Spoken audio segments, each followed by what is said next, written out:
Good afternoon, Ghana. It's 12 o'clock. Time to reach for mobile water. Mobile water, unique in every way. Citi Prime News at 12 midday. Update you on all the running stories and connect you to the newsmakers. Citi News.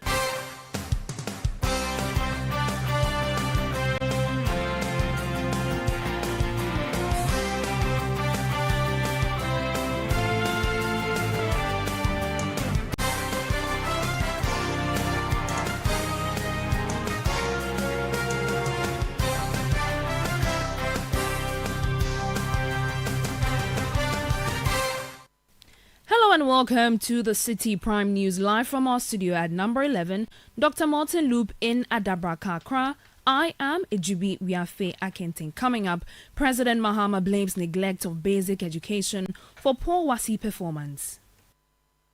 Also coming up, Ghanaian students abroad sound alarm over months of unpaid stipends. For the past 3 years, I haven't received stipend.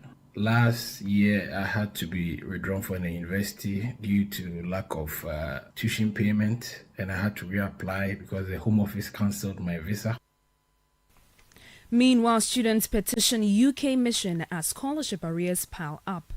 I don't know why Kingsley Ajiman is still walking around a free man, because the mess he has created for us as a nation, the mess is huge. The London mission owes universities in the UK here £32 million. Still ahead, government begins first phase of major retooling program as President Mahama vows to prioritize officer protection after deadly incident. Many times we send our police, who are the frontline protectors of the public, into assignments without giving them the appropriate safety equipment and instruments to be able to do their work. That is going to be a thing of the past. And later, DVLA cautions public against middlemen ahead of new 2026 number plate system. They should try as much as possible to deal directly with officials of DVLA. Let's try and avoid any third party who will pretend to know better than what the DVLA officials know.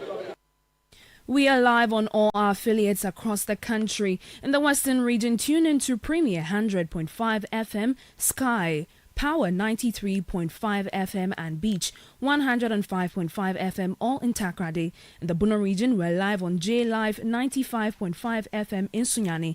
In the Ashanti region, it's Orange 107.9 FM in Kumasi. In the Volta region, tune into Akpini Radio 96.7 MHz and Heritage 107.3 FM in Hohoi. In the Northern region, we're live on Dasuma 99.1 in Yendi. In the Upper East, it's Word 88.3 in Zwarungu. In the Upper West region, you can tune in to Westlink 88.1 FM in Laura, and in the Northeast region, we're live on Eagle FM 94.1 FM in Walewale. Stay with us on for more details of our stories.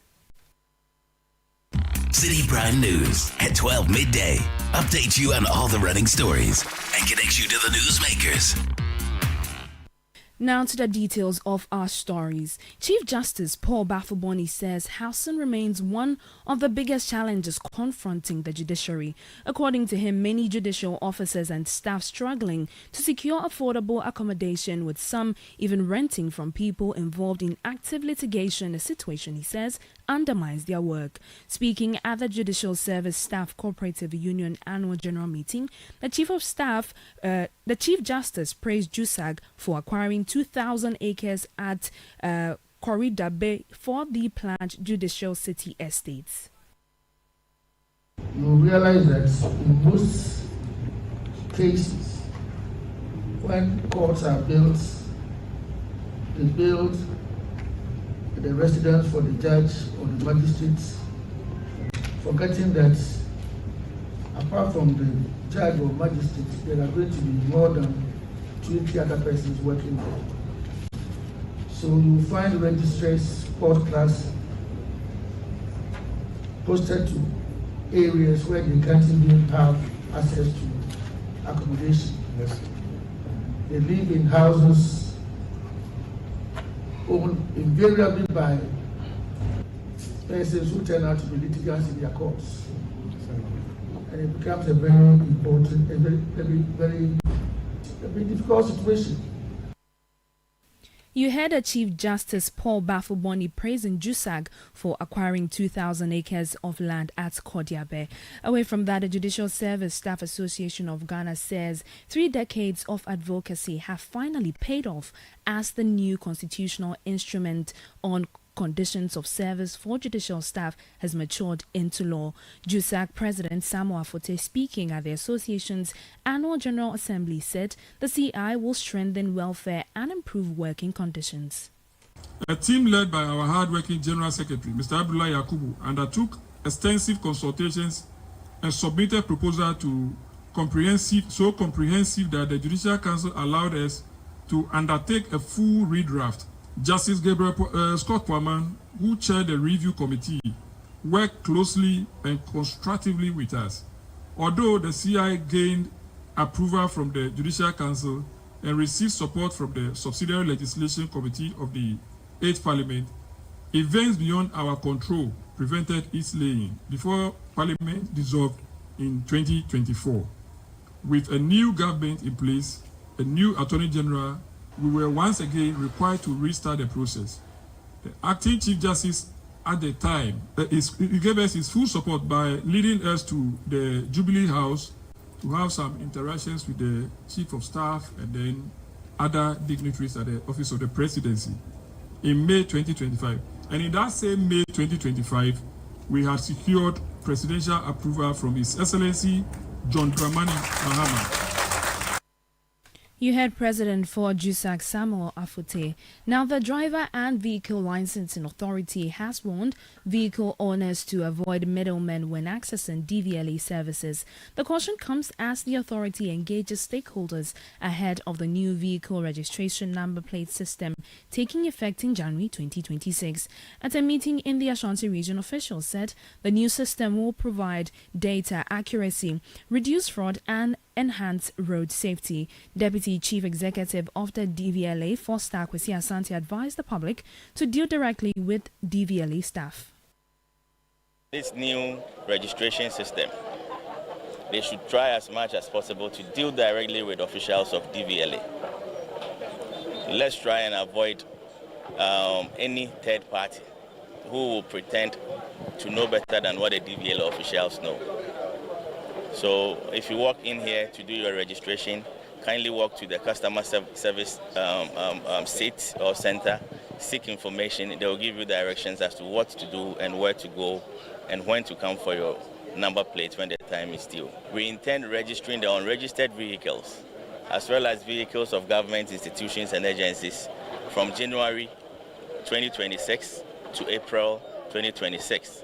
When we are done with that arrangement, then we will start registering or re-registering the existing vehicles, and that will be from April 2026 to 31st of December 2027. You heard Deputy Chief Executive Officer for DVLA, Foster Kwesi Asante. The Ashanti Regional Assistant Planning Manager of the National Road Safety Authority, Samuel Edu Juma, says the enhanced traceability features in the DVLA's new registration system will significantly improve road accident investigations. You know that a lot of people hide under the disguise of not owning the vehicles they drive, and then they misbehave on the road. Sometimes people cause crashes and then you can't trace where they are. You can't even find them to bring them to book. This system is going to make sure that even if you're going to give your car to somebody, you are going to make sure the person is one qualified, to the person is responsible. Because if the person is not responsible and wouldn't take responsibility for their actions, they are going to bring cost to you, the owner. Once the registration number is captured to have committed an offense anywhere, a message is sent to you to go and pay some cost that would deter vehicle owners from giving their vehicles to people who are not responsible. That was Ashanti Regional Assistant Planning Manager at the National Road Safety Authority, Samuel Edu Jemfi. Now, President John Dramani Mahama says the sharp decline in this year's WASSCE results reflects years of neglect of basic education. Speaking at the launch of the STEM Box initiative for primary schools, he said the Education Ministry and GES will urgently review examiners' reports and introduce corrective measures. President Mahama maintained that strict exam supervision will continue also urging families and schools to better prepare students for national examinations. The results for the last West African School Certificate examination. And as the Honorable Minister said, it has become an issue of great concern to governments, parents, and the public at large. I was speaking with the minister and I've asked them to do an analysis of the examiner's report to try and decipher what could have gone so disastrously wrong. It is mind-boggling that with the same teachers, the same factors in play, just from one batch to another, one batch, does so disastrously. And so we need to get to the bottom of it. But it also emphasizes the issue of foundational learning. One of the major things that has taken place in the last several years is the neglect of basic education. You heard President John Dramani Mahama speaking on the just released WASSCE results. President Mahama is also giving advanced armored vehicles to the Ghana Police Service as part of efforts to strengthen national security. As a handing over ceremony in Accra, the president says the armored pickups and Cobra vehicles from the first phase of a major retooling program to improve police response in high-risk areas. He added that the fleet will be supported by new drones, upgraded communication systems, and additional patrol pickups for every police district. In the past, there were many unsolved murders. I'm happy to note that recently, many of the murders that occurred, with good police intelligence, we've been able to bring the suspects to book. And that is why you need to be equipped to be able to carry out your duties.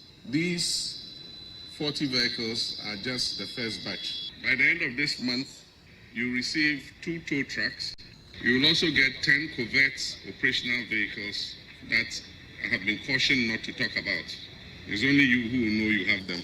In addition, we want to give every police district a normal pickup for patrol duties. And so there's going to be a police detachment that will be trained how to use drones for urban surveillance and information gathering in any theaters that you are involved in. President Mahama also highlighted officers who have died while on operations without proper equipment and assured that the government is now prioritizing officer protection as a policy shift. Many times we send our police, who are the frontline protectors of the public, into assignments without giving them the appropriate safety equipment and instruments to be able to do their work.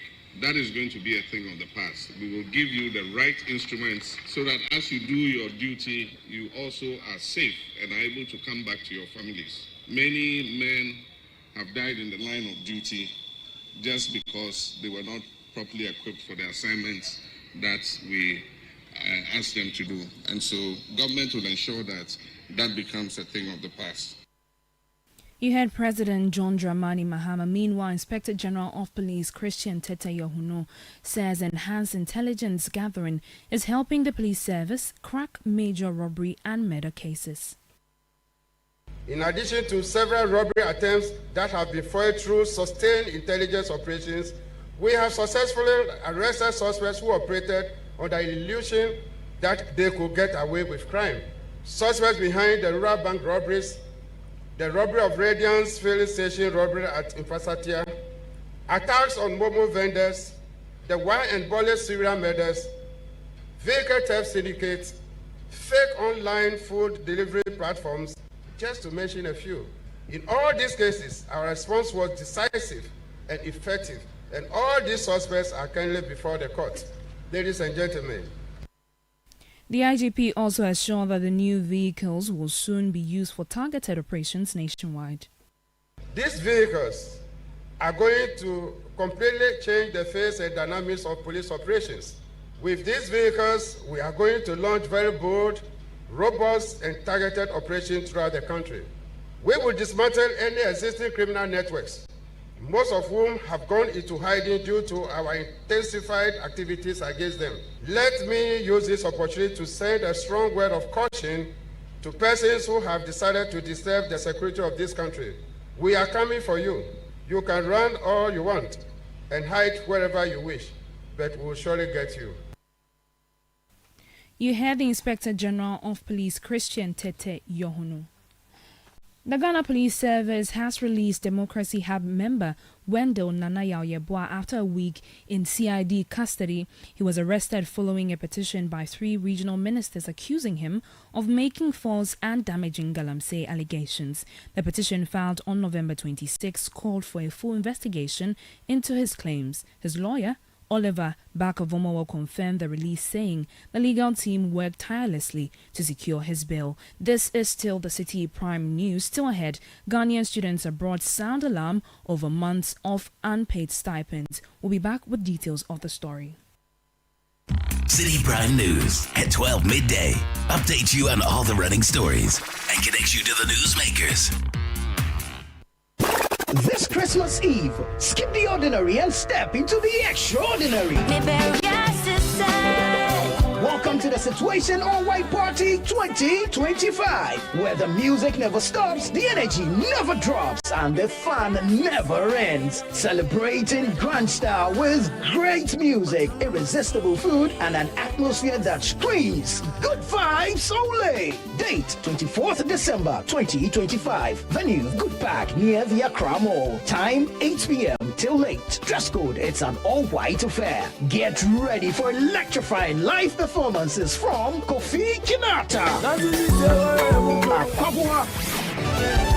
Perez Music, Inchin Chin Band, and DJ Mingle. Wear your best all-white fit. Bring your dancing shoes and let's light up the night together. Book your tables now. Call 0205-973-973. It's Christmas Eve. Don't miss it. The Situation All White Party 2025 is powered by Channel 1 TV and 97.3 Citi FM, and it's proudly sponsored by EcoBank, Bethel Logistics, and Hallmark Cafe.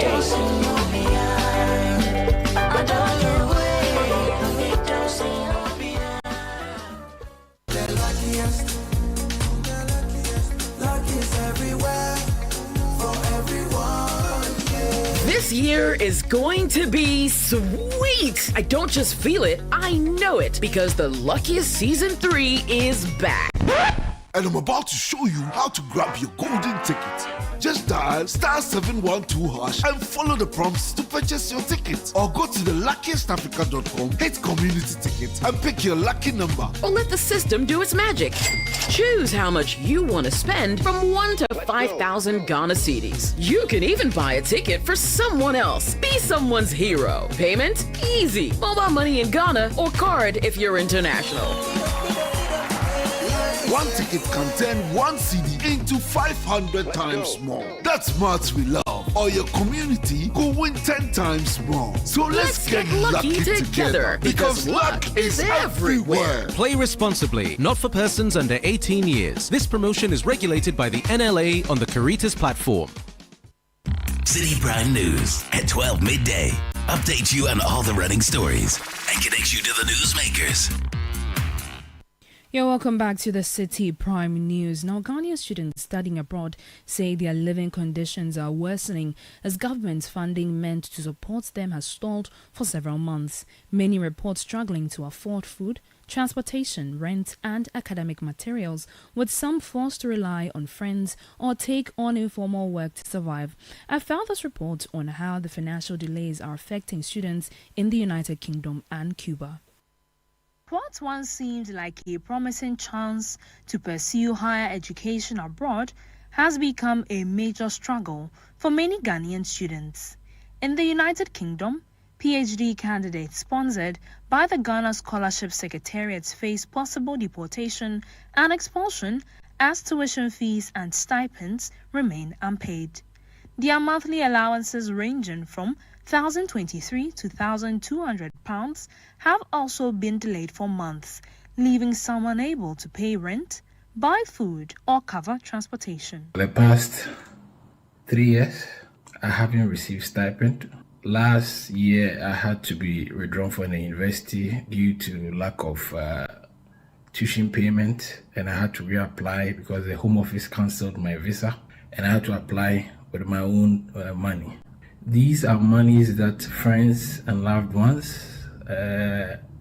give me from time to time. It has been a bit tight and difficult for me. Due to non-payment of my school fees for the last academic year, that is 2024-2025, I'm not able to re-enroll in my third year. They gave me up to 25th of October, and because my fees hadn't been paid, the school has deregistered me, and the next step is for them to send a report to the Home Office, and for the Home Office to put a curtailment on my visa, my student visa. I struggle to pay my rent. I struggle to feed myself so that I get the free mind to study as a PhD student. I have had to survive the harsh realities of the conditions in the UK through the sheer benevolence of friends, acquaintances, and sometimes charity. Can you imagine how dehumanizing the situation is? That I have to join long queues at food banks just to get food, leftover food, to eat, to survive, to study, get the knowledge, come back to the country, and support the development of our dear nation, Ghana. Ghanaian medical students in Cuba report similar hardships, saying they have gone over 17 months without stipends and 5 years without book allowances. Despite repeated appeals to the Scholarship Secretariat, they say they have received no meaningful response and are urgently calling on government to intervene. I'm humbly calling on the government to come to our aid. It's not only me who finds himself in this predicament. Other students are suffering as well, and we urgently appeal to get government to really do something about our situation. If the debts are cleared for last academic year, the school would allow me to enroll for this year, and hopefully next year I'll be done with my school. Please, Mr. President, your children are dying in someone's land. If we were home, you could go back to our villages, maybe find something for ourselves. But here, nobody knows you. Nobody listens to you. No one cares about you. Please, Mr. President, I know you can do it. You can do it, Mr. President. Your children are calling on you. Not fines here and there. Situations like this are not situations we expected, but it's happening. It's happening, and it's making it very, very worse for people to actually cope. All we are asking and pleading is for kind support. All we are asking is for the support from the government to hear our call and urgently help with the situation we find ourselves in. The Ghana Scholarship Secretariat tells Channel One News that discussions have already commenced with students in both countries to settle outstanding payments in the coming weeks.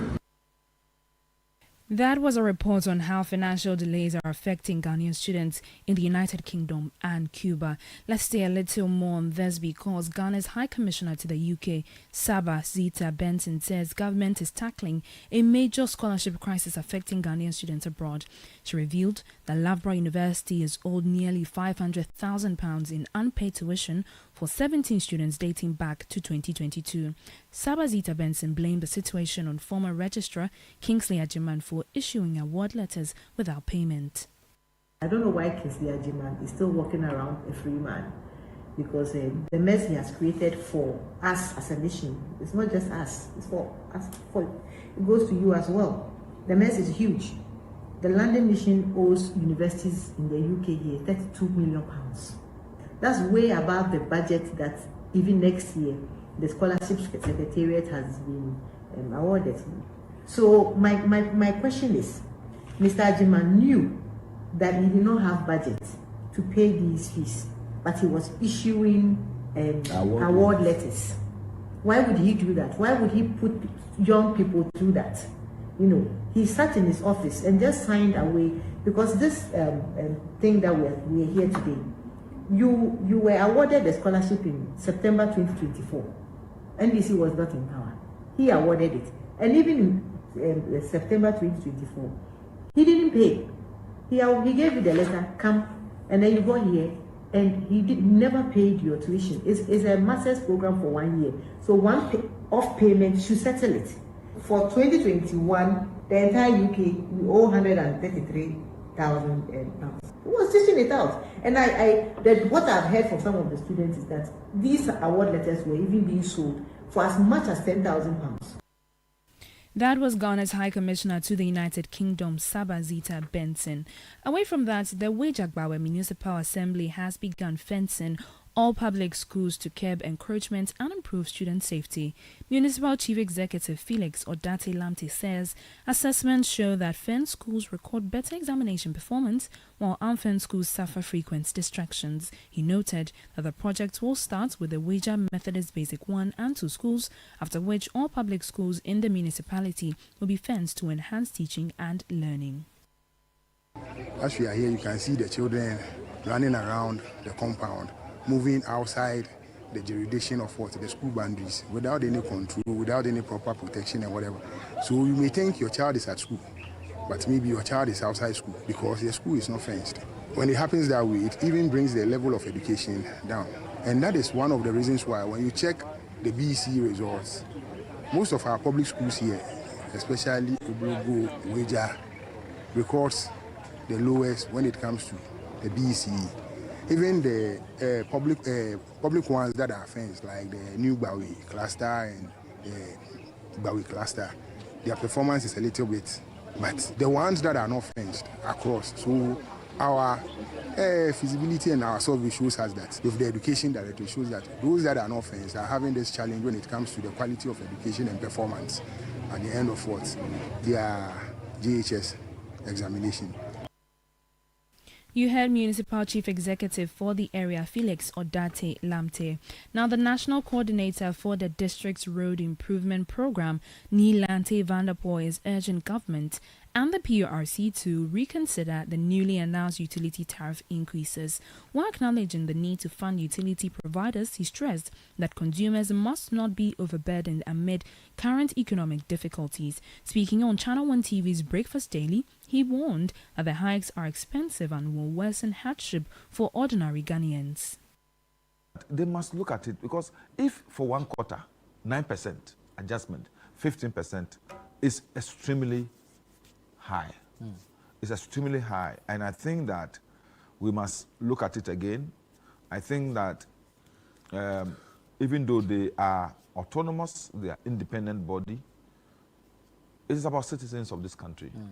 And I would be against any attempt by government to absorb, because those political decisions in the past have also hurt us, because it end up leaving us with legacy debts, because it ends up getting government to inject monies that is meant for other things to pay for this. And sometimes when government also absorb it, government doesn't pay. So these institutions accumulate debt. No. So I think rather, if we are going to accept that 9%, we should look at how we can break it down into maybe 3%, 3%, 3% over a period, so we can have it. But 9% just straight like that is a bit too high, and is going to put a lot of stress on the ordinary Ghanaian. And I think that we must look at it again. You heard the National Coordinator for the District's Road Improvement Program, DRIP, Nilante Vanderpoel. And that's how we wrap up on today's edition of the Citi Prime News, which has been live from our studio in Adabraka, Accra. I am Ejubi Wiafe Akente. Many thanks for listening. Citi News, we speak first.